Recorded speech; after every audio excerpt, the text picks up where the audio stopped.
was so that was the other thing, the overrated list. I didn't want to run down that whole list, but give me somebody for y'all. Like, who's the most overrated player to you? Amari. Ooh. Amari? Amari Stoudemire for me. He was high on that list too. And after reading it, I was like, I mean, I guess that makes sense. I mean, we never saw him do anything by himself. I mean, not many people. I mean, some cats do. I mean, like He did punch that fire hydrant in New York and cut his hand. and that fire hydrant beat him because he was never the same after. Yeah, that's true. He sat out a whole season almost. But without Melo, he wasn't doing much, and without Steve Nash, he wasn't gonna get that star power that he had. Yeah, Nash definitely made him better. Because I mean, without either of those players, if we were to put Amari on the team by himself, I'm not gonna go as far and say he would be like Draymond, but I mean his value will go down as much as Draymond's did. To me, Yeah. like I just don't feel like he would have as much value. I think you just stole Brock's answer. You did. So, You already knew where I was going. Draymond Green, hands down. Draymond. That's my thank you. Draymond. Right. Oh man, That's exactly how he looks. Oh man. Draymond. Hands down most overrated player in the NBA, possibly in NBA history. mine might come as a little bit of a surprise, but I'm gonna go with Steve Nash.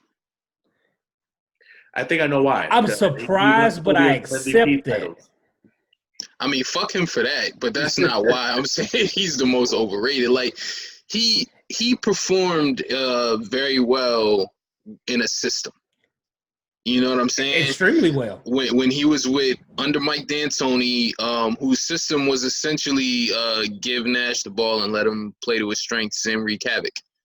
But wherever else he was, like prior to and after that, granted, Dallas. those were he was never as effective outside of that D'Antoni system.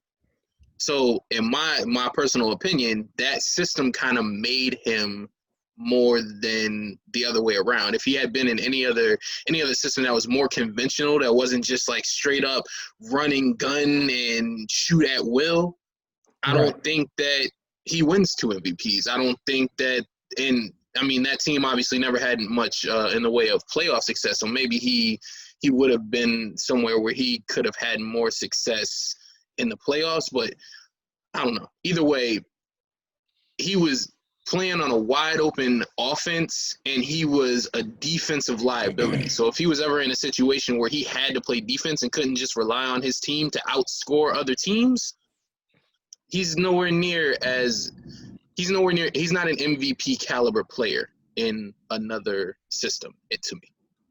I'm not surprised that you go in that direction, and believe it or not, he was somebody who was in my, in my thought process. I just can't, Draymond.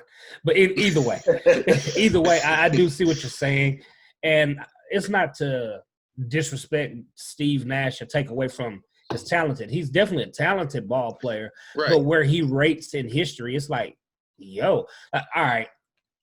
For those of you who will watch this and haven't figured out, I'm a Mavericks fan and I'm a Dirk fan. And when I looked at that top 75, and I believe they had Steve Nash rated over Dirk, I'm like, what the hell is going on here? There's no way Steve Nash is a better ball player career-wise than Dirk. Like, fuck out of here. No. Even if you hate Dirk, you cannot say that and mean it if you know anything about basketball. So I'm with you on the Steve Nash thing. I can dig that. All right, so that's cool. I do got one question for y'all before we move on, though. What's that? Was there anybody in particular on that most overrated list that you thought didn't deserve to be there? Because there was one for me, and that was Zach Randolph. I didn't think Zach Randolph deserved to be listed as overrated. I don't know if I was looking at the same list. Yeah, he was on there as one of the most overrated players. The one that I was just looking at one today, and the one that I saw had LeBron James on it, which I thought was absurd. Come on, That's crazy. I mean, hate him if you want, but I think Zebo was on that list because of the amount of money he was offered on teams to not take them to a Western Conference, or not to take them to like the to chip, and he was getting paid top tier money for like a top 5 player, and I think that's why they put him on there. Like, all right, Brock, we're giving you $100 million because we're counting on you to take us somewhere, and you don't take them anywhere. That's where the factor came in to be overrated. Because I mean, Zebo was a hell of a player. I mean, if that's the case, we need to throw Joe Johnson in there. Yeah. He was on there. He was on there. Yeah, because he got the bag in Atlanta, and Joe everywhere. He got the bag everywhere he went. So is it? But is it their fault that? I mean, for me, when you say Zebo, you say Joe Johnson, I don't think star. I think in their prime, critical role player. Like, I mean, a great Robin, maybe even a great Batgirl, even better Batgirl, but definitely not Batman. And so if these teams decided that they wanted to pay Batman money, is it their fault? I'm not blaming the player, but I mean that but is we the are definition because we say that they're rating overrated. Someone too high. That's the definition of rating someone too high. Like, man, like it's Atlanta. They saw Robin and said, "Nah, you're not Robin, dude. You're Batman." Joe was like, "No, I'm Robin. No, Joe, you're Batman." Like, all right. Give me the crazy uniform. thing is, like, Joe Johnson might be the only player in NBA history who I've never seen hit a full sprint at any point. Like, he was just cool and collected it was a mild jog at most on the fast break. Getting paid, so it don't matter. Kendrick Perkins. Have we ever seen Kendrick Perkins hit a full sprint? I mean, I've seen him try. I seen him hit a full sprint, get a foul on the other end, and then sit out. Right. You're not playing on a team with KG and not giving your full effort to get back on defense. Well, I mean, just maybe, but I think Kendrick Perkins might be the one player that KG played with that KG probably even do. Man, you know what? I could yell at this dude. We probably gonna end up tussling on the sideline. Let's just let him do what he does. And speaking of KG, Paul Pierce don't sprint either with his fat ass. So I mean, I don't think he just doesn't have that gear. So he's sprinting for him. Is what right? Like saying. His transmission stops in third gear. It doesn't.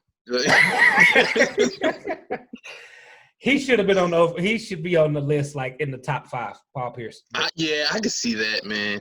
Especially if we're basing it on how he rates himself. No, I'm talking about top 5. He should have been just because of the way he rates himself. He should, like you said, he should have been top 5 most overrated players. I don't like a lot of that is him. I don't. He made me dislike him even more once he started doing commentary. Like the dude, I don't know. Like commentary, you have to be somewhat unbiased, and I still feel like that whole Celtics squad is riding so high on that one chip.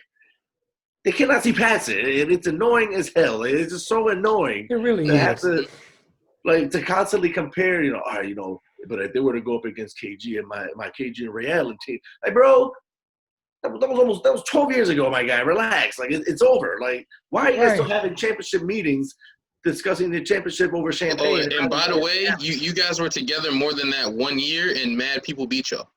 Right. Right. Y'all should have had another chip. Bro, I'm not a Lakers fan, but I rooted so hard for the Lakers when they played the Celtics. I'm like, oh, please, Kobe, come on, man. Please, do not let this fat motherfucker win. Please. And it doesn't help matters that, I fall on the Dirk side of the KG Dirk argument. So I was like, the Celtics cannot win. I can't deal with KG yelling anything is possible and Paul Pierce doing what Paul Pierce does. It wasn't even KG for me. Like I like KG. I like KG. I like him. I don't love him. I did not. I don't like. You low key hate KG. I don't like Boston teams. Yeah, and it's mainly just because he gets pitted against Dirk. So I get it. Yeah. Oh man, yeah. But I all mean, right. granted, Dirk to me had one of the best. When they won that chip, that was one of the most. That was one of the best chip runs I've ever seen a player go on. Like that dude. Yeah.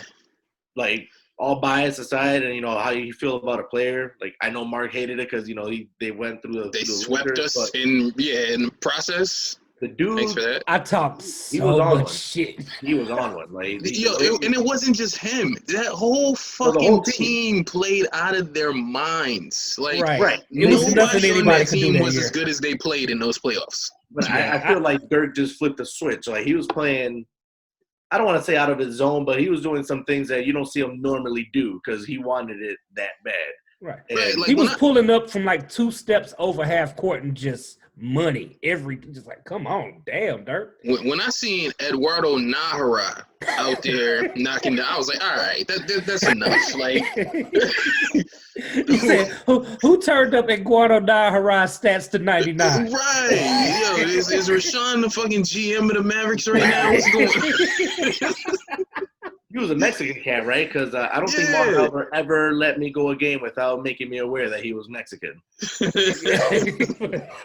bro, like I get it. He's a Mexican player. Like, relax. Him and JJ Barea's little punk ass, man. All right, I'm not a JJ Barea fan. As much of a Mavericks fan as I'm like, go sit your ass down, JJ. Oh, I was so glad when Andrew Bynum tried to end him.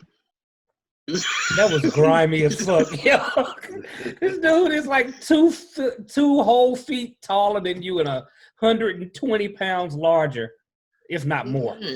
Who did D-Fish hit? Oh, Probably him. I think it was. No. You know what it was? Not. Bynum and Ron Artest both went after Barea. I don't remember who D-Fish got into it with. I think he got Barea. I think it's Barea.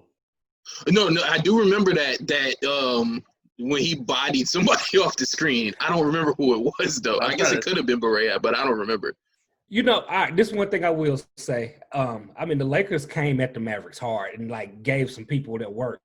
They never went after Dirk, and I respect that. And I think that was a Kobe call because I didn't realize how much respect they had for each other until later in their career.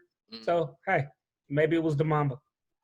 They went in, man. The Lakers went into that series too cocky. Like, they thought that they took them home wins for granted. They thought that they was just going to win at home, and the Mavericks came to play. They, between Jason Terry, Dirk, Sean Marion played out of his mind. Peja played out of his mind.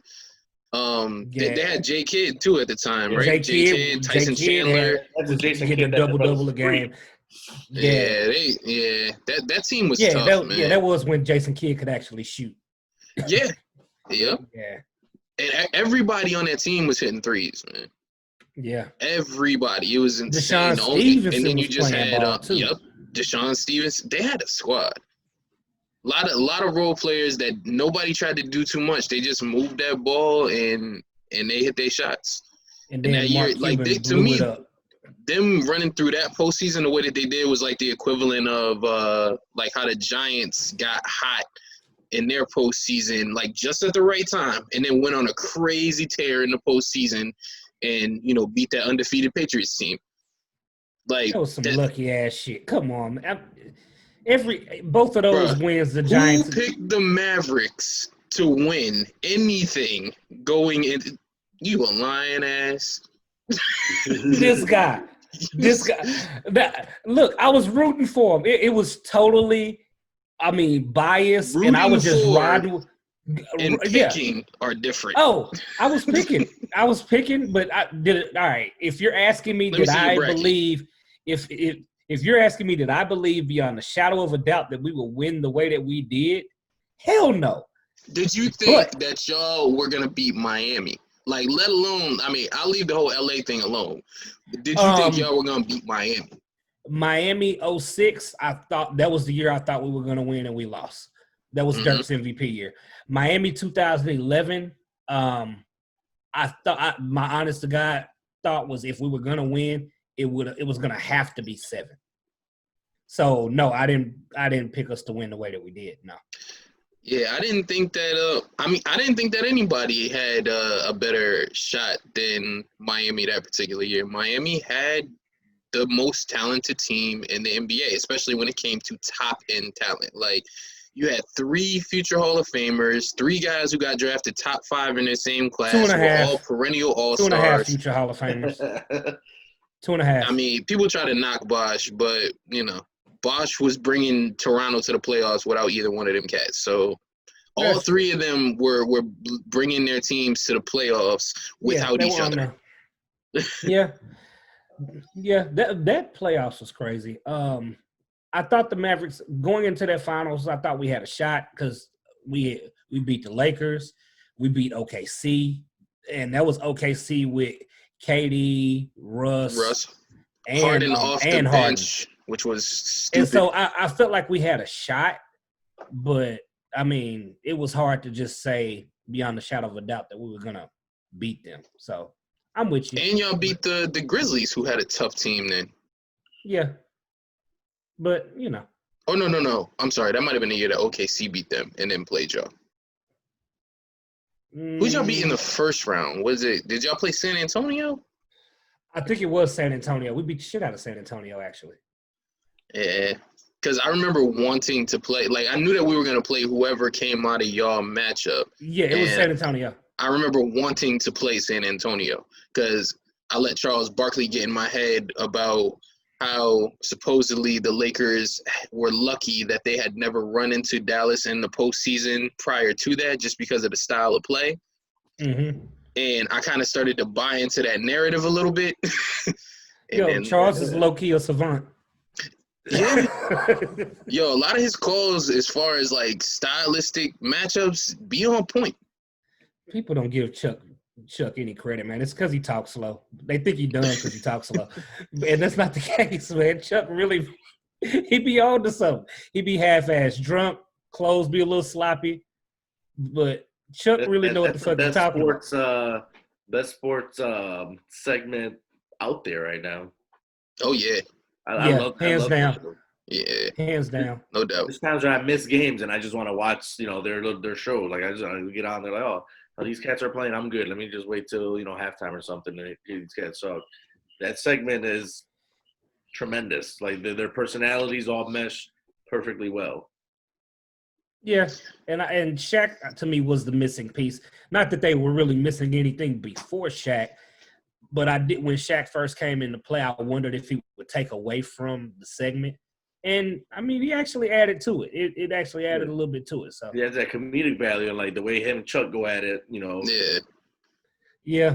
I'm surprised as much shit as Shaq has talked, Chuck don't lean on the fact that he whooped his ass. Because Chuck did whoop Shaq's ass in the game. He brings it up every now and then. The Mavs played the Blazers. Oh, they played the Blazers in the first round. Yeah. Was that? Damn, which Blazers squad was that? That was that Brandon Roy and them? I think Roy was gone by then, yo. Nah, that sounded 2011. That sounded about right. And Aldridge, Batum. Yeah, I think. Brandon Roy, Gerald Wallace.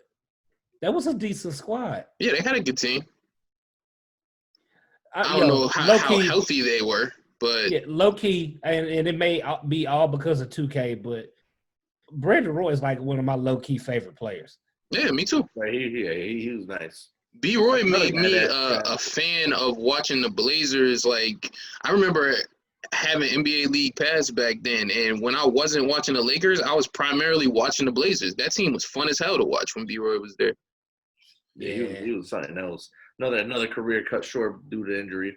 Yep. Yeah, his knees were shit. That team would have been nice if Greg Oden was healthy. Like if he had played, they were nice. Like one of the biggest. Right, I'm just saying, the biggest busts of all time. He's up there. Like, yeah, Odom, is he like? I would say at least top 3, right? Like biggest bust of all. Well, I don't know. Then you got to start talking about your Kwame Browns of the world. Yeah, Anthony Bennett's. Oh, yeah, shit, I forgot about him. Yeah. Hell.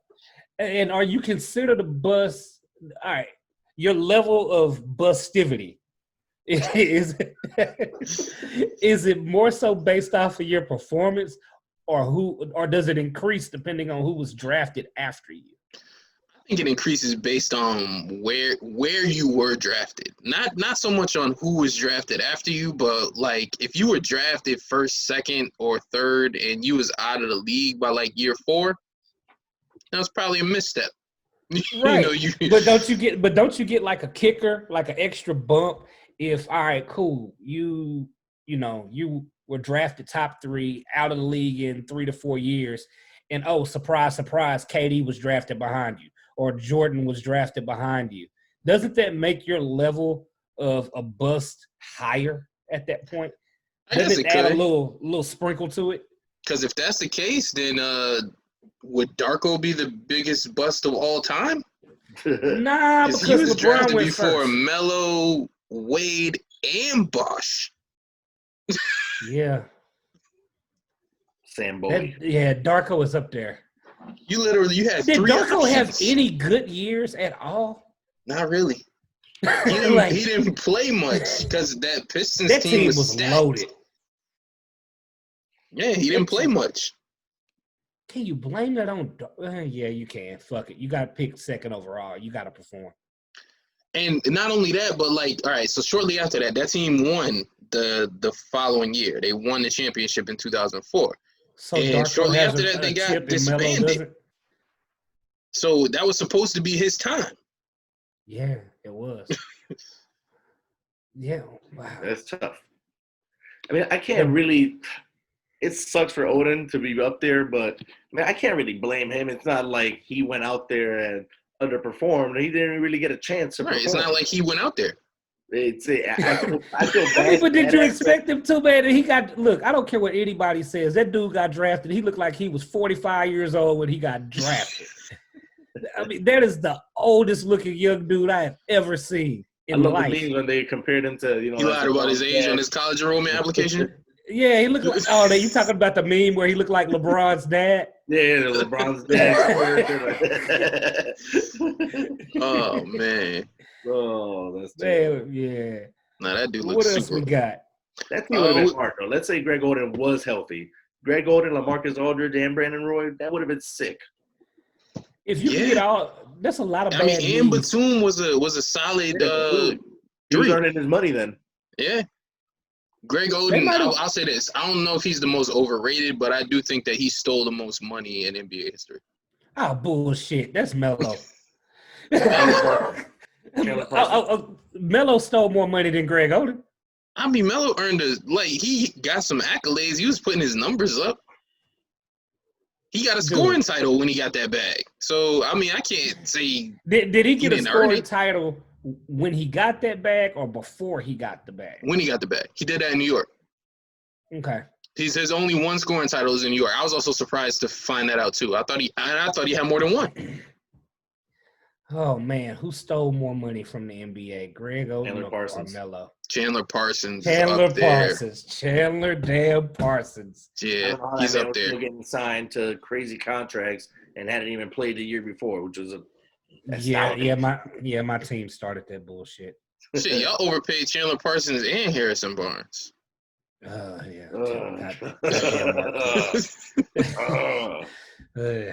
Fucking Mark Cuban.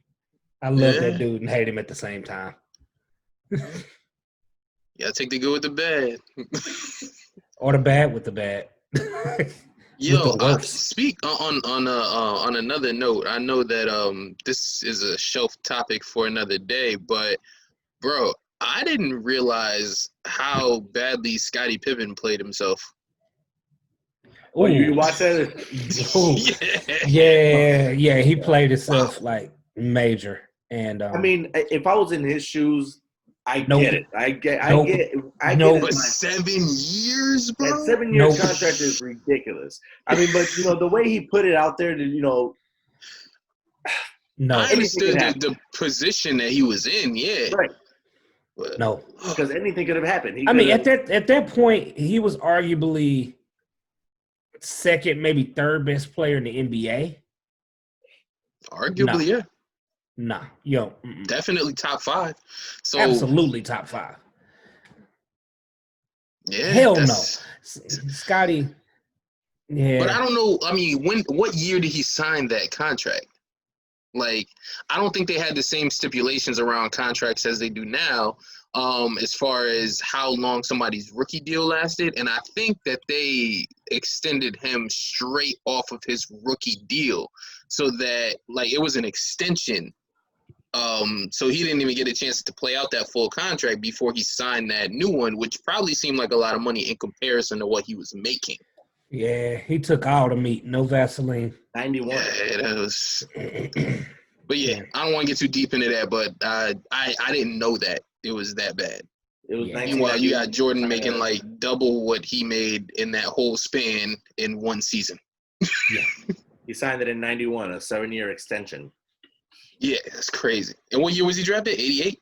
80, 87? 80, I think it was 87, 87, 88. a year after Jordan, wasn't it? Nah, I thought it was 2 got years. two. Okay, so it was 87. Okay. But yeah, either way, that's still crazy. So we got 2 more topics.